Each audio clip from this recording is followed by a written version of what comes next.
¿Te imaginas que te ocurriese de verdad? El transporte por carretera es mucho más que llevar mercancías de un lugar a otro. Crea riqueza para nuestra economía. Abre tu barrio, abre tu comunidad, abre tu país. Con un transporte justo, ganamos todos.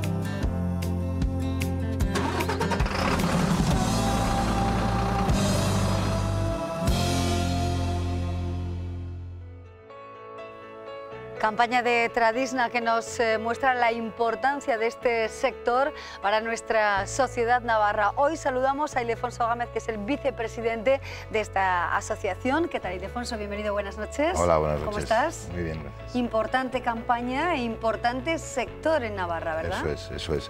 Nosotros hemos preparado esta campaña para inducir a la gente la importancia que tiene el transporte de mercancías por carretera y sobre todo en nuestra sociedad, ¿no? Y nos gustaría reflexionar que, por ejemplo, si nosotros miramos a nuestro alrededor, cualquier producto que nosotros elijamos, ¿cómo ha llegado a nuestras manos, ¿no? Entonces nos preguntamos cuántos transportistas han intervenido en ese trayecto desde que cualquier producto entra en fase de producción o fabricación hasta que llega a nuestras manos. Bueno, buena reflexión, hay que tenerlo presente, que a veces nos olvidamos, ¿verdad?, que están las cosas muy preparadas para que nosotros podamos obtenerlas, pero cómo han llegado a ese lugar y cómo podemos disfrutarlas. Toni Monzó, ¿qué tal? Bienvenido, hola, coordinador de Tradisna. ¿Qué tal? ¿Cómo estás? ¿Qué tal? Bien, fenomenal, bien, la muy verdad bien. es que una campaña muy interesante la que planteáis.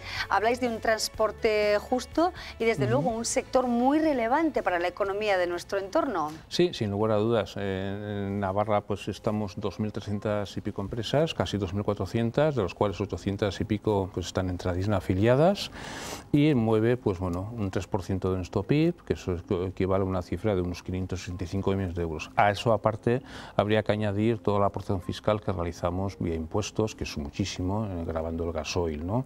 Y eso asciende a unos 235 millones de euros. Y lo que queremos con esta campaña, como bien ha dicho Ildefonso, es que la sociedad haga una reflexión, acercarnos a la sociedad y que la sociedad nos entienda. Porque hay que entender a los transportistas, Ildefonso. ¿Veis una cierta desconexión con la sociedad? Hombre, pues nosotros estamos un poco preocupados por la imagen que tenemos cara a la sociedad, ¿no? Somos personas que, bueno, que normales y corrientes como otra o cualquiera, y realmente nosotros, nos dedicamos a esto porque realmente nos gusta.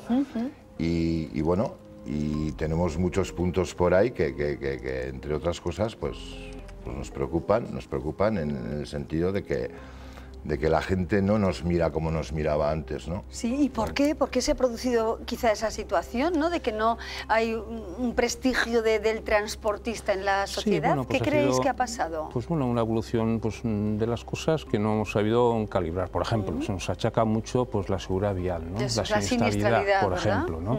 Y es un tema que nosotros vigilamos de forma constante, estamos muy encima de ese asunto, participamos en cantidad de eventos y de sociedades, FESVIAL en concreto en Madrid, donde todos esos temas se llevan a cabo. Estamos reivindicando una jubilación anticipada al 100% a los 60 años, precisamente porque entendemos que a partir de los 60 las facultades físicas de los transportistas están mermadas y pueden llegar a suponer un peligro para la seguridad vial. O sea, nosotros en el tema de seguridad somos absolutamente responsables. Por ejemplo, competencia desleal sería otro tema, ¿no? Medio ambiente, se nos culpa de la contaminación muchas veces, ¿no? Y nuestros camiones hoy en día, los que son nuevos, evidentemente, pues bueno, el tema medioambiental lo tienen técnicamente prácticamente superado, ¿no? Superado totalmente, ¿no? Claro. Hay otro tema que también sé que os está preocupando, que es todo lo que tiene que ver con los falsos autónomos. Ildefonso o Toni. Sí, yo te puedo hablar en este caso de las empresas buzón, que son, seguramente que no sé si la gente conoce este tema, son empresas que tienen su sede social normalmente en países del este, pero están realizando sus servicios en todos los países periféricos, especialmente en España, ¿no? Entonces, pues... ¿Pero cómo se está afectando aquí en Navarra, por ejemplo? Pues la competencia es muchísima, muchísima. Competencia desleal. Competencia desleal. ¿Y qué se puede hacer o qué estáis tratando de hacer para que esto no se siga produciendo con absoluta normalidad? Pues hacemos muchas cosas. Entre ellas, por ejemplo, denunciar, poner en conocimiento de la Administración prácticas fraudulentas de sociedades que en Navarra operan y que operan, como bien dice Alfonso, en otros países y que esos trabajadores los traen aquí con sociedades ficticias para no pagar los impuestos de aquí y pagarlos en otros países que se paga mucho menos, ¿no?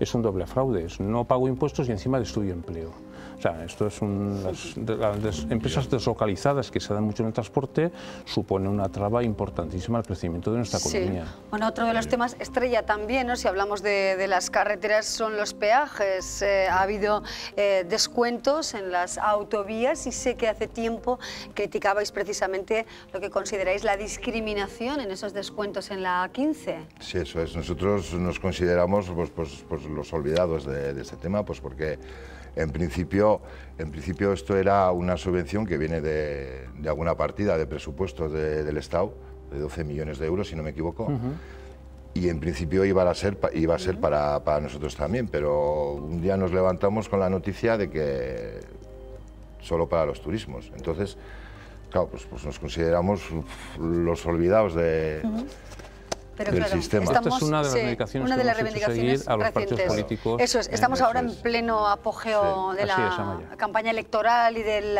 bueno, pues todo lo concerniente a las elecciones, ¿verdad?, del 26 de mayo. ¿Cuál es la principal petición que vais a hacer a los diferentes representantes políticos? Ya las hemos hecho. ¿O vais a reiterar esa petición? Como somos, lógicamente, una asociación apolítica, tiene que ser, porque ahora tenemos muchas vicisitudes de gente que tiene muchos pensamientos distintos, etcétera. Hemos estado con la mayoría de los partidos políticos, les hemos invitado a la asociación y les hemos hecho seguir nuestras reivindicaciones, ¿no?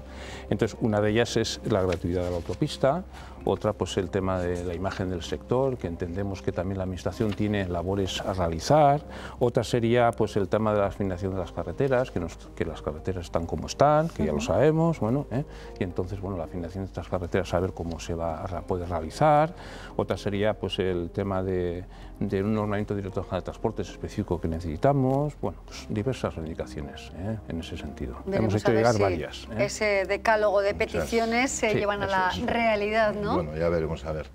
Seguiréis insistiendo, sin duda alguna. Si nos fijamos en comunidades cercanas a las nuestras, con las que seguro tenéis contacto, con otras asociaciones similares a la vuestra, la situación en Navarra respecto a otras comunidades limítrofes cambia mucho, ¿no? Hombre, yo te puedo decir que en tema del estado de las carreteras, hace unos años éramos pioneros, estábamos de los primeros en esas carreteras y a día de hoy estamos pues, prácticamente a la cola. ¿Y a qué se debe? Entonces, y sobre todo, ¿cómo se puede revertir esa situación? Bueno, invirtiendo, buscando inversión y financiación. O sea, hay que invertir y vamos a buscar la financiación, ¿no? Entonces, bueno, sé que ahora mismo hemos estado con estos temas. Hubo hace 2 meses en el Parlamento, creo que fue la última reunión en sede parlamentaria acerca de esto, y es uno de los temas estrellas para la siguiente legislatura, que empezará, pues suponemos que en breve, ¿no? Otro tema que nos preocupa muchísimo, y así lo hemos hecho llegar a toda la sociedad, es el relevo generacional. Eso fundamental. Es. No hay interés por continuar en el mundo del transporte. Sabemos que es una vida complicada, ¿no? Muy vocacional. Eso es. ¿Y qué pasa? ¿Por qué los jóvenes no se animan a ser transportistas? Yo creo que hay varios puntos, ¿no? Entre otras cosas, pues en primer lugar, los salarios bajísimos. Luego tenemos pues que la gente no está dispuesta a pegarse 15 horas diarias en un camión montado, transportando de aquí para allí, volviendo, con todos los inconvenientes que te puede conllevar. La gente busca más la comodidad, ¿no? que el estar, no sé, claro, nosotros ahora mismo, otra de nuestras preocupaciones es que, claro, nosotros en Tradisna tenemos una media de edad de casi 52 años. Sí. ¿Qué pasará cuando nosotros nos vayamos jubilando poco a poco? Ha habido mucha tradición, Ildefonso, de padres a hijos. Sí.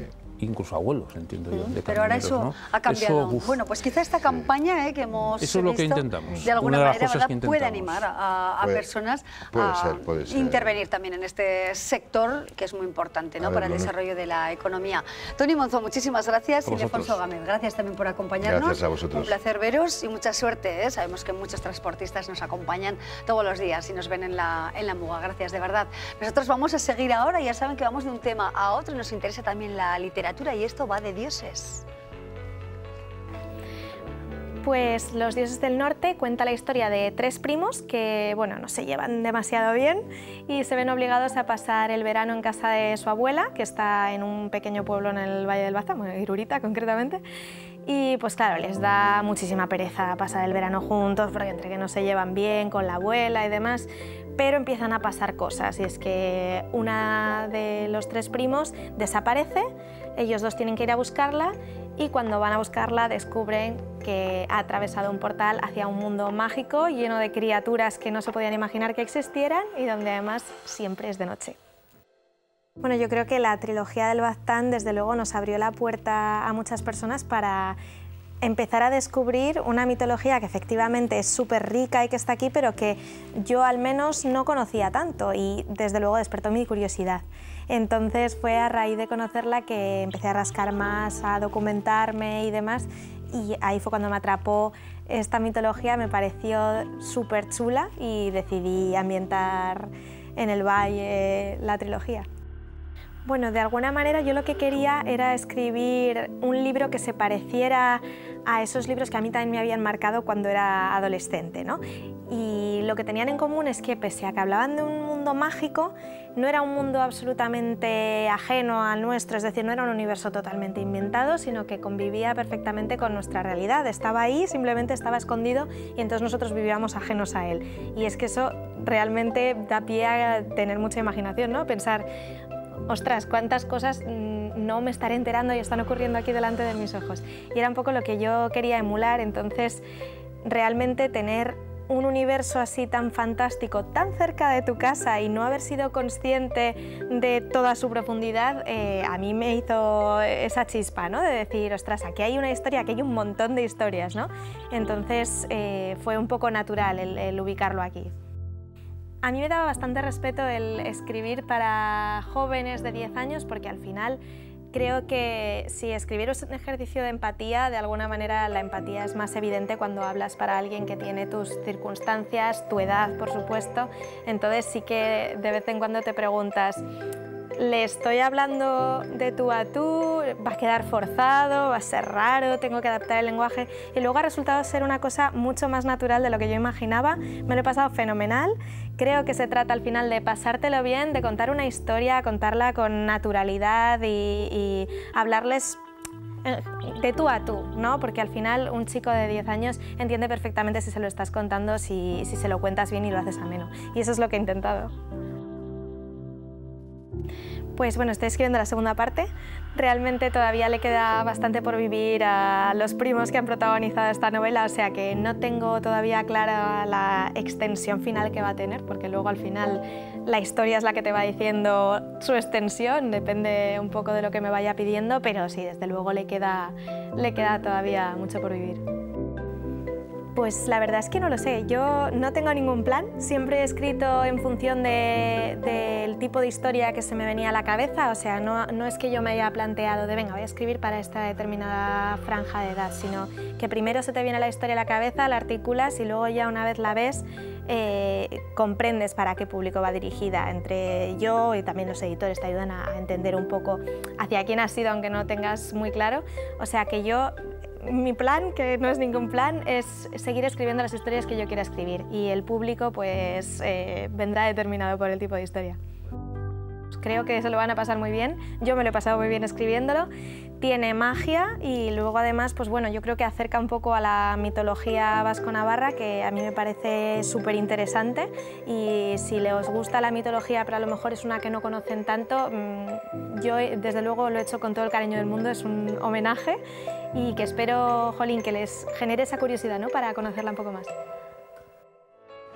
Bueno, ahí tenemos esa historia mágica, ¿no? Sin duda alguna, y como les decía, que va de dioses. Ahora les cuento una historia. Un día tomé un café en la plaza del Ayuntamiento de Pamplona, en la cafetería que regenta nuestro invitado, y me contó una historia. Él es Mikel del Guezábal, es biólogo, es oceanógrafo, en Venezuela fue profesor y es el impulsor, como digo, de esta cafetería que está en el centro de Pamplona.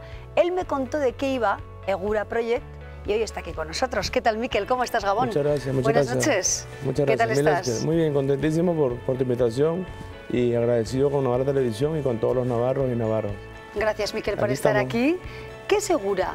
Mira, Egura es un proyecto sin fines de lucro o sin ánimo de lucro, como se dice aquí, non-profit, y nació en Huarte, en Navarra, en una pequeña biblioteca pública, y estoy agradecido. Y es una iniciativa global, queremos estar en muchos países del trópico, es muy ambicioso.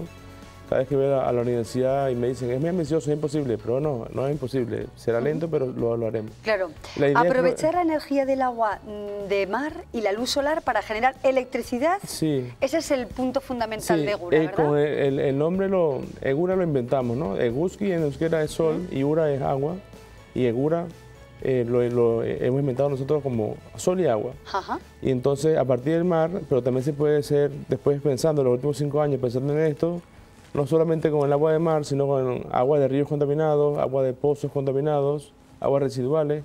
En los países tropicales y subtropicales hay mucho sol.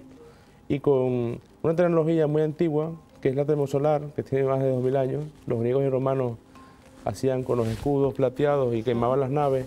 Ese mismo principio termosolar es lo principal en Egura, o será lo principal, porque aún es una idea, un proyecto. Y la idea es este año hacer una campaña de crowdfunding en Navarra, en Euskadi y en Aquitania. Sí. Entonces ahí contaremos con tu ayuda y ya te llamaré muchas veces, y a la prensa, a la radio, porque lo más importante es comunicar. Claro que sí. Y saber, ¿no? Exactamente todo ese aprovechamiento, qué final tiene, ¿no? Sí. ¿Cuál es el objetivo final, Sí. el trasfondo de la historia? Hay 2 fases en Egura Project. La primera sería Egura Cooperation Trials. Disculpa que todo lo que mandé fue en inglés, lo puse en castellano. Son experimentos de cooperación de Egura. Una idea que mi esposa nos dio y cuando nos reunimos también con el Ente Vasco de Energía en octubre pasado, con Íñigo Anzola, él me la dijo, mira, ¿por qué no haces algo de cooperación? Yo quería hacer antes experimentos científicos con universidades de 1 año, pero entonces él me dijo lo que me decía mi esposa, ¿por qué no hacemos algo para producir agua y energía para un pueblito pesquero? Entonces ahora yo siempre cojo lo bueno, y pusimos Egura Cooperation Trials. Ya tenemos como 13 países interesados. La idea es escoger un pueblo costero en cada país de pescadores pequeñitos, 100 familias o 10 familias. Hay muchos, pues. En Venezuela ya tenemos 3. Y el crowdfunding que haremos aquí en Navarra, País Vasco y Aquitania será para financiar esos Egura Cooperation Trials, porque son 1 año de estudios, se deja la planta ahí, se hacen convenios con universidades, y la idea es producir, con el agua de mar se filtra, el plancton va para los bivalvos, mejillones y ostras, se desala con esta tecnología termosolar, que son unos espejos, no sé si era alguna imagen que estamos viendo algunas imágenes. Y entonces eso se desala o se destila varias veces, en vez de desalinizar con la energía de la República, como pasa ahorita en toda parte del mundo, y es muy cara, lo hacemos con el calor del sol, con la luz enfocada, concentrada, como hacen Abengoa, lo hace en Andalucía, pero no calienta agua de mar, sino un aceite raro y una sal. ¿Y qué gana la sociedad, el medio ambiente? Agua. Va a ganar agua limpia, va con la línea de los objetivos del milenio 2030 de la ONU, el objetivo 6 y el 7, agua limpia y energía limpia. Con esos 2 encajamos perfectamente. Y bueno, haremos estos experimentos, los queremos hacer para tener muchos datos científicos, ¿no? Entonces, en Oman, en Túnez, en Líbano, en Colombia, en Costa Rica, Dominicana, Brasil. 13 países que después te los paso, pero son bastantes. Están muy interesados. He hablado con los embajadores por teléfono en Madrid y, bueno, no me conoce nadie, aquí no me conoce nadie. En Venezuela me conoce, por mi ciudad, soy el raicito, porque todos me conocen. Soy el único Mikel de Guezábal en Venezuela. Aquí hay muchos Mikel y muchos de Guezábal. Y entonces, bueno, allá queremos hacer esos experimentos para tener datos y después la primera fase se cumple. Y la segunda fase, en unos años, 5 años, será una plataforma online, donde en cada país habrá fábricas, no nuestras, sino las pymes que usen economía circular, Sí. que se recicla el acero, el plástico, el vidrio. Para hacer, es muy sencillo, la tecnología es robusta, básica y muy conocida. Sí. ¿En Navarra qué grado de implicación estás encontrando en la sociedad, en las empresas, en el gobierno? Desde un inicio, debo agradecer, si puedo, públicamente, Claro. aún no estamos en fecha electoral, entonces puedo agradecer al concejal Beloki de Huarte, como yo le llamé, mira, él vino 2 veces a la cafetería. Sí. La cafetería ha funcionado, un científico en la cafetería es una locura. Me gusta la cafetería, aunque bueno, tengo mis impases con los concejales y el alcalde, pero bueno, por otras cosas. Pero ha servido como una caja de resonancia increíble. Todo el mundo tiene que ver con la cafetería y entonces le digo. Y entonces Beloki fue 2 veces. Hace 1 año y medio presentamos en el Centro de Arte de Huarte la salida a bolsa de Gura Project como tal en el Centro de Arte de Huarte en octubre 6 de 2017. Y fue el alcalde de Huarte, bueno, como yo soy un huartearra nuevo. Eso es. Bueno, o sea, se está involucrando la sociedad, que es lo importante. Ahí vemos la presentación precisamente, ¿no? En la plaza del ayuntamiento, una de las sí. presentaciones que hicisteis, año, ¿no? En pleno invierno, Pamplonica, con casi nubes y tal, el amigo Joshua Alzueta, profesor de un instituto aquí de ciencias, él tiene en toda Pamplona anda con un horno solar y lo presta, me lo prestó. Hicimos un experimento, en menos de 2 minutos calentamos agua salada que yo hice, agua con sal, como agua de mar, artificial, en una de las teteras y salió el vapor, quedó la sal, o sea, es como una prueba para niños y los niños estaban, 12 niños estaban encantados. Claro que ahí. sí, pues un experimento, ¿no? De los muchos más que en la plaza que consistorial. vendrán, efectivamente, dentro de este marco, ¿no? Del proyecto Egura. Miquel del Guezabal, muchísimas gracias por acompañarnos. A ti, ha sido un placer. Ya sabes que estás invitada para todos los próximos eventos, serás nuestra ancla en Navarra Televisión. Nos veremos pronto, ¿eh? Un Muchas científico gracias. en una cafetería que conecta redes, como sí. fue mi caso. Gracias, Miquel, de verdad, por venir. Hasta pronto, Agur. Muchas gracias. Nos vamos ya, lo hacemos con una frase que sirve de punto final en la Muga de hoy. Gracias por su confianza. Ya saben que volveremos mañana con nuevas historias. Hasta pronto, adiós.